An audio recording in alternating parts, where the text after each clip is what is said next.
Kalau di dalam kekristenan itu ada yang dinamakan dengan doktrin yang primer, ada juga yang doktrin sekunder. Ya. Bahwa jantung dari kekristenan itu ya Allah Tritunggal.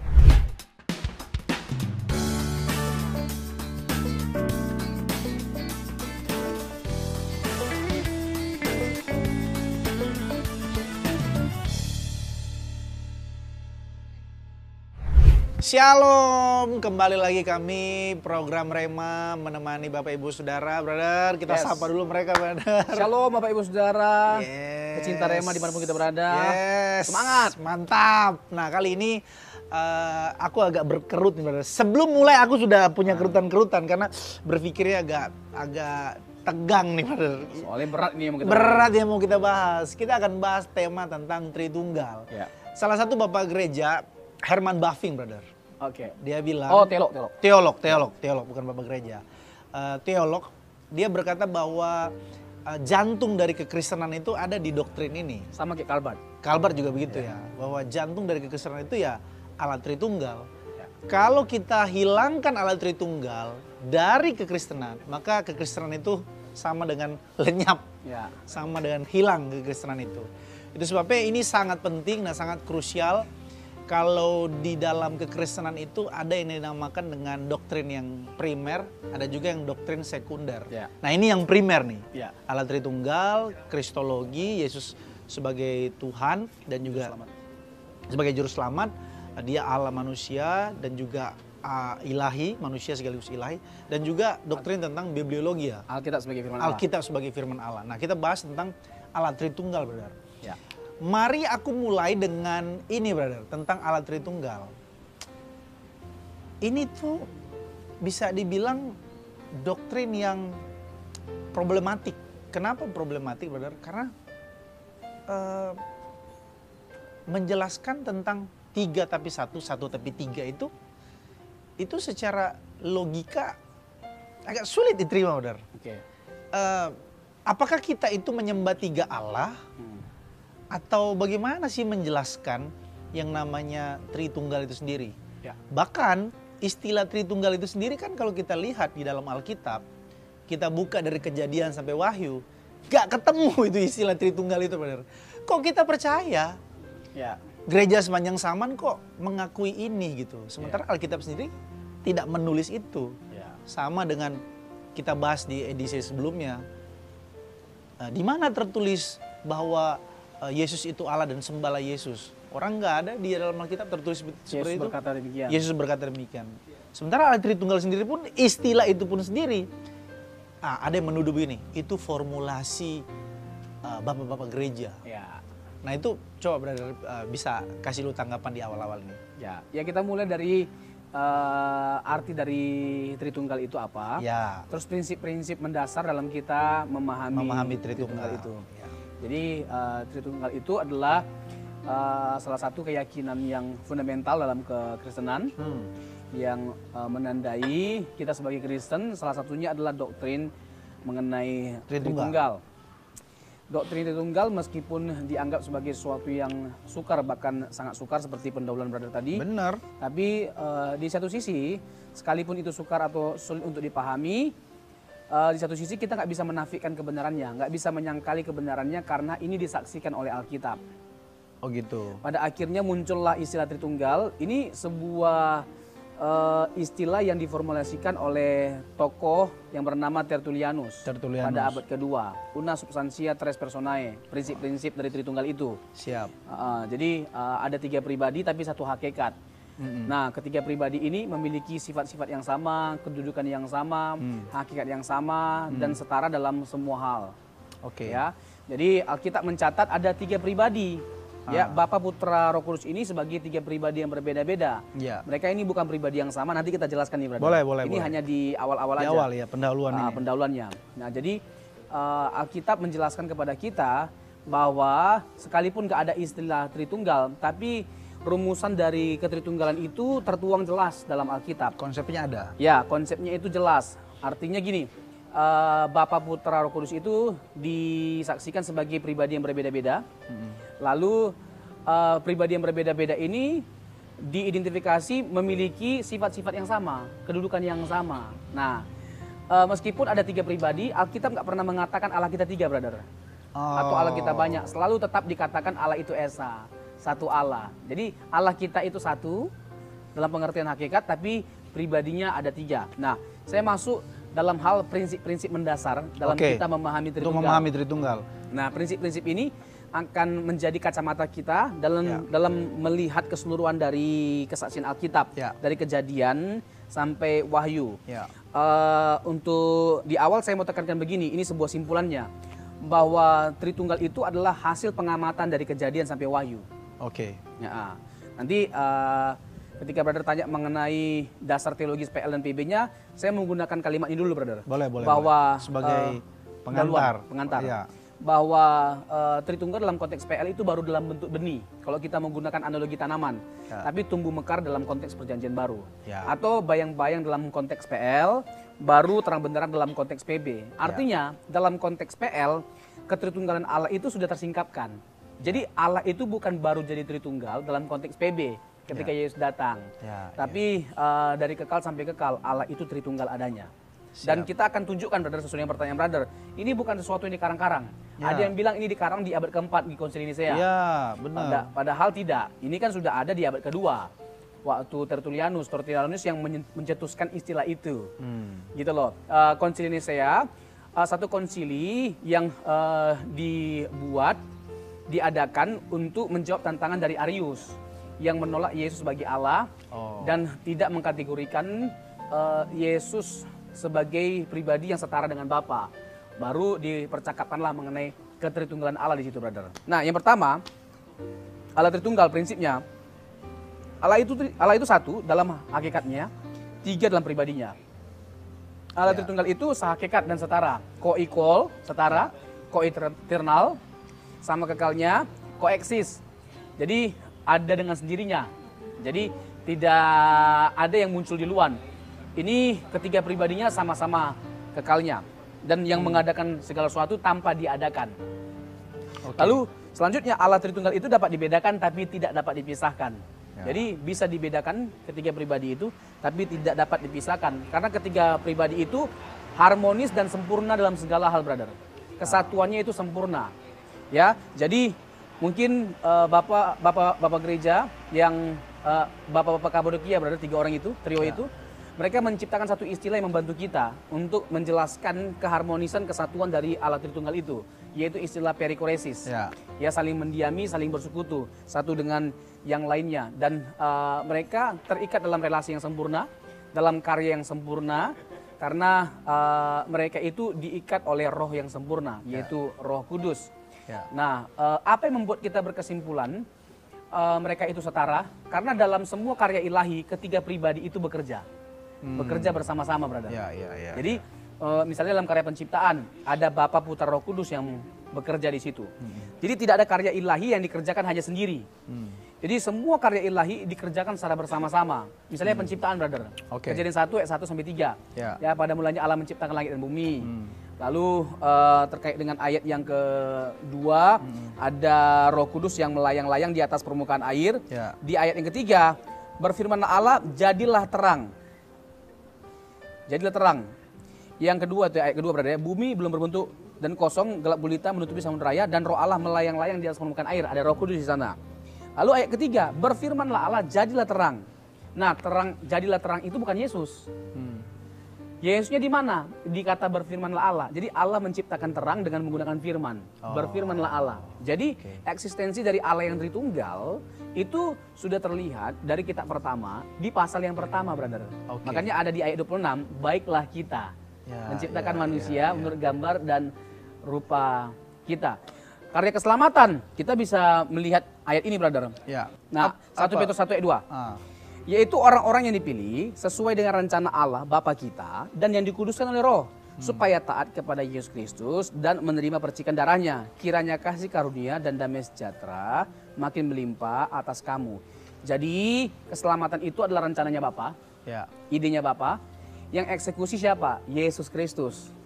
Lalu diaplikasikan oleh siapa karya keselamatan? Roh Kudus. Jadi dalam karya keselamatan itu juga karya Allah Tritunggal.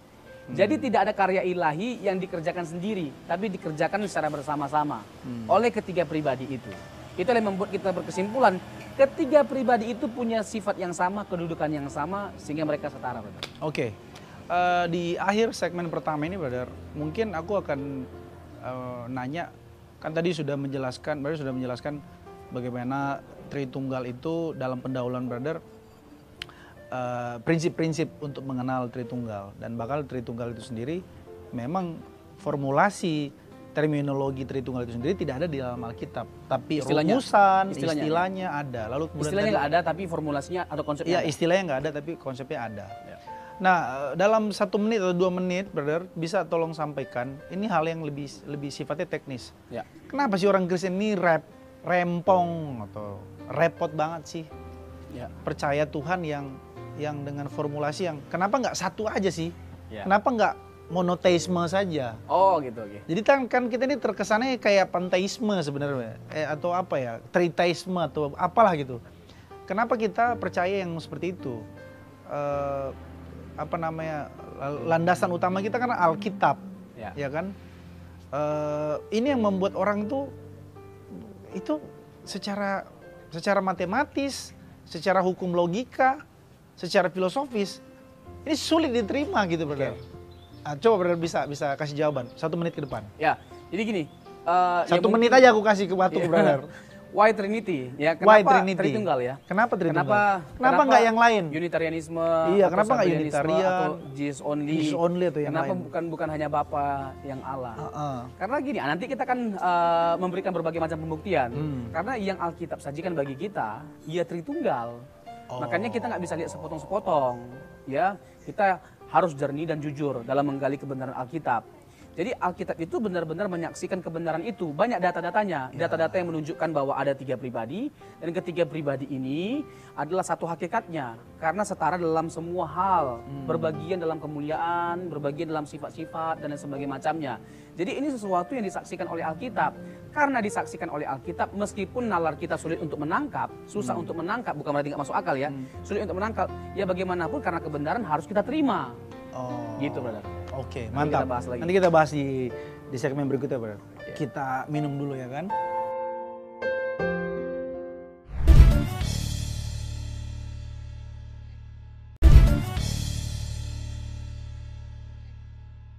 Ya memang gini ya, Brother, kalau kita bicara tentang Tritunggal ini tidak bisa tidak, karena memang basis penalaran utama kita itu adalah Alkitab. Memang tidak bisa tidak orang itu harus percaya dulu kepada Tuhan, percaya dulu kepada Alkitab, baru kemudian pengertian dan pemahaman tentang Tritunggal itu akan lebih mendalam, dia bisa tahu ya. Karena memang data kebenaran yang kita bawa itu dari Alkitab. Itu sebabnya nanti kita bahas bibliologi nih, harus lebih dalam lagi nih. Bisa. Bahas tentang bibliologi. Next kita bahas itu boleh. Bibliologi tuh. Karena memang data kita semua dari Alkitab kan. Nah tapi lewat program ini kita kemudian juga sekaligus mensiarkan atau memberitahu, mengedukasi banyak orang bahwa betapa pentingnya doktrin Tritunggal ini gitu, Pak. Begini, Bro. Mungkin begini, saya kalimatkan dulu supaya kita nggak rancu. Jadi sulit bukan otomatis salah. Mudah tidak otomatis benar. Nah, tadi kan prinsip begini, karena disaksikan oleh Alkitab, Alkitab itu adalah kebenaran, maka kalau Tritunggal itu disaksikan oleh Alkitab, meskipun susah, tetap harus kita terima, tetap harus kita percayai. Itu silogismenya dalam hukum matematika. Jadi kita orang Kristen tidak anti terhadap logika. Kalau kita bicara tentang hukum kontradiksi, di mana letak kontradiksinya? Iya, kadang-kadang dari doktrin Tritunggal. Ini kontradiktif banget. Oke. 1 tapi 3, 3 tapi 1 tuh gimana sih? 1 itu kan menyatakan what. Ya. What, apa kita ini manusia. Tapi siapakah yang berkemeja biru itu Mike, itu bicara tentang pribadinya. Nah, sama seperti Tritunggal. Ya kan, bicara tentang what itu hakikatnya, bicara tentang who itu pribadinya, pribadinya ada 3. Nah, bertentangan secara filosofis kalau dikatakan begini, Brother. 1 hakikat dalam 3 hakikat itu bertentangan. 1 pribadi dalam 3 pribadi. Itu baru ini kontradiktif.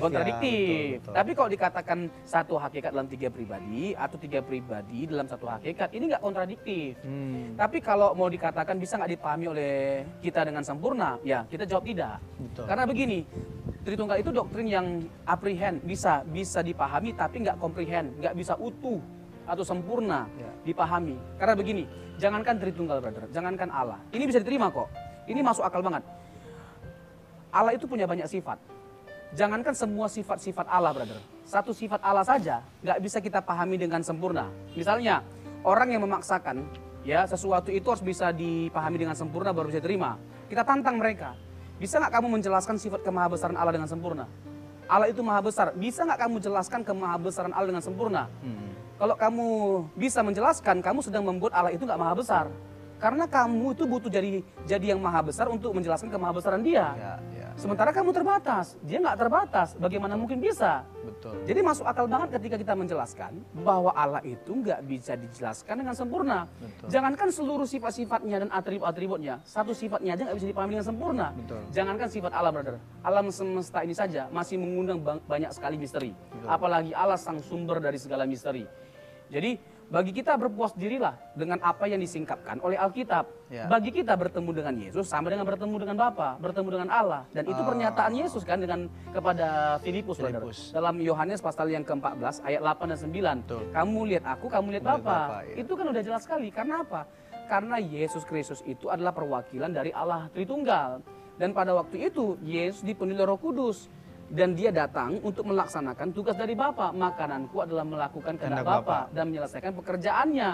Itu jelas sekali dalam Yohanes pasal yang ke-4 kalau saya tidak salah. 4 dan 34. Ya. Oke, brother. Coba kasih dulu data-data Alkitab. Tadi brother katakan mereka ini ko-eternal, ko-eksis, ko-substansi. Coba berikan data dalam Alkitab terkait dengan tadi yang brother sampaikan di pendahuluan. Bahwa dalam PL, Tritunggal itu bayang-bayang. Kemudian di PB lah itu terang benderang, terlihat. Bisa kasih data tentang pribadi Tritunggal ini yang punya satu hakikat, tapi 3 pribadi, mereka bisa dibedakan, tapi tidak bisa dipisahkan. Dan mereka itu berperikoresis tadi bahasa brother. Saling mendiami, saling satu tujuan, satu kehendak, satu visi. Dalam mengerjakan segala sesuatu mereka bersama-sama dan mereka ini tidak pernah terpisahkan satu sama lain. Ada nggak di PL seperti apa Bapa itu, seperti apa Yesus itu, dan seperti apa Roh Kudus itu, PL maupun PB? Ya, kembali lagi kita tekankan dulu brother ya, terkait dengan prinsip memahami Tritunggal tadi. Ya. Bapa, Putra, Kudus itu sebagai pribadi yang berbeda-beda. Dan Alkitab konsisten dengan hal itu. Tetapi meskipun ditekankan kejamakan dari pribadinya, tetap dinyatakan Allah itu Esa. Misalnya dalam Ulangan 6 ayat 4, Shema Yisrael Adonai Elohenu, Adonai Echad. Ya. Allah itu Esa. Jadi tapi Allah yang Esa itu jamak pribadinya. Ya. Nah, Ulangan 6 ayat 4 ini dikutip oleh Rasul Paulus dalam 1 Korintus pasal yang ke-8 ayat yang ke-6. Tapi dengan angle yang sedikit berbeda. Nah, saya bacakan dulu brother ya. Terkait dengan 1 Korintus pasal 8 ayat yang ke-6.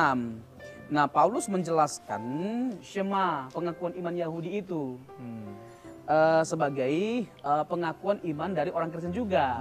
Gitu loh. Jadi Paulus tetap konsisten, dia mempertahankan monoteisme itu. Allah itu Esa. Tapi Paulus sedang mengajak kita Allah yang Esa itu seperti apa? Kita pun percaya bahwa tetap Allah itu Esa. monoteisme ya. Iya, monoteisme. Kita Tritunggal itu bagian dari monoteisme.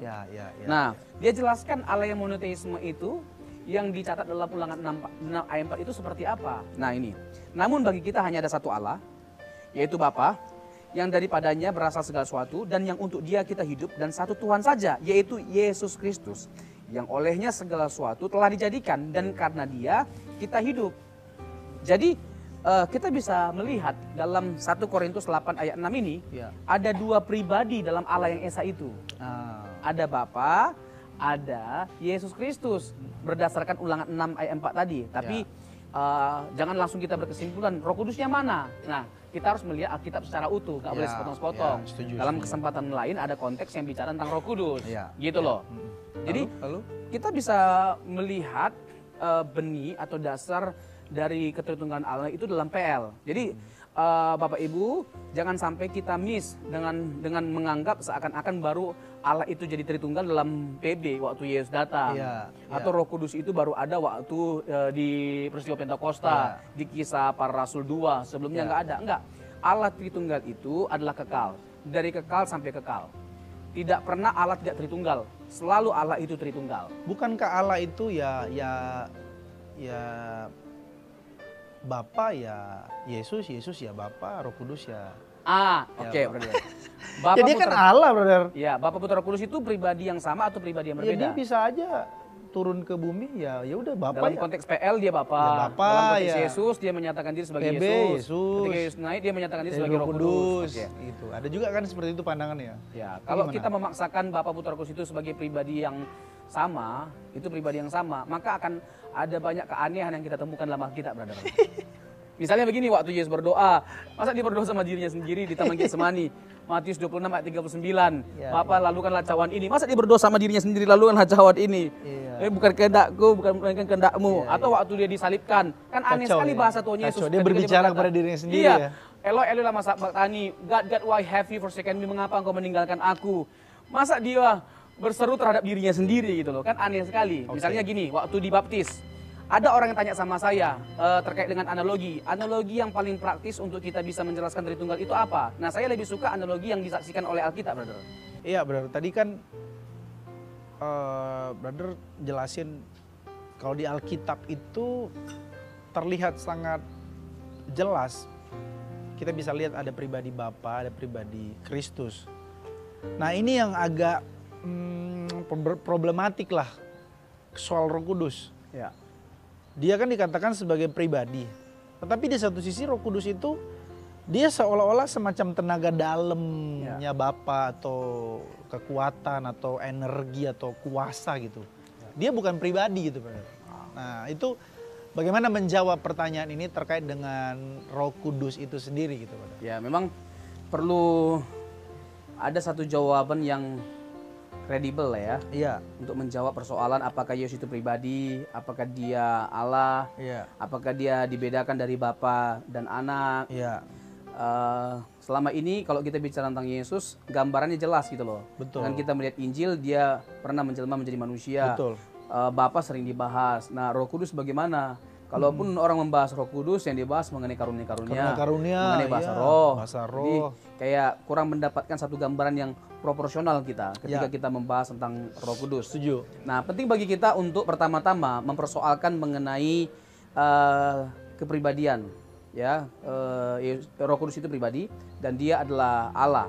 Nah, Alkitab mengidentifikasikan bahwa Roh Kudus itu punya pikiran, perasaan, kehendak, brother. Terus Alkitab itu bisa dihujat. Misalnya Matius pasal yang ke-12. Jadi Roh Kudus. Tadi Alkitab. Penghujatan terhadap Roh Kudus itu itu dianggap sebagai tidak terampuni. Matius pasal yang ke-12. Terus Efesus 4 ayat 30, brother. Di sana dikatakan janganlah kita mendukakan roh. Ya, yang menjamin keselamatan kita menjelang hari penyelamatan itu tiba. Terus masih banyak lagi hal-hal yang menunjukkan bahwa Roh Kudus itu adalah pribadi. Kalau kita lihat dari kitab Kisah Para Rasul, brother, ada yang bilang bahwa lebih tepat itu disebut sebagai kisah dari Roh Kudus.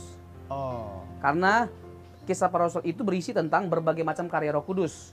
Melahirkan gereja, terus mendiami orang percaya secara permanen. Kalau dalam konteks PL, pendiaman Roh Kudus itu bersifat temporer dan hanya untuk orang-orang tertentu. Ya, tapi dalam untuk konteks PB itu untuk semua orang percaya. Dan Roh Kudus sifatnya permanen, berdiam dalam diri orang percaya.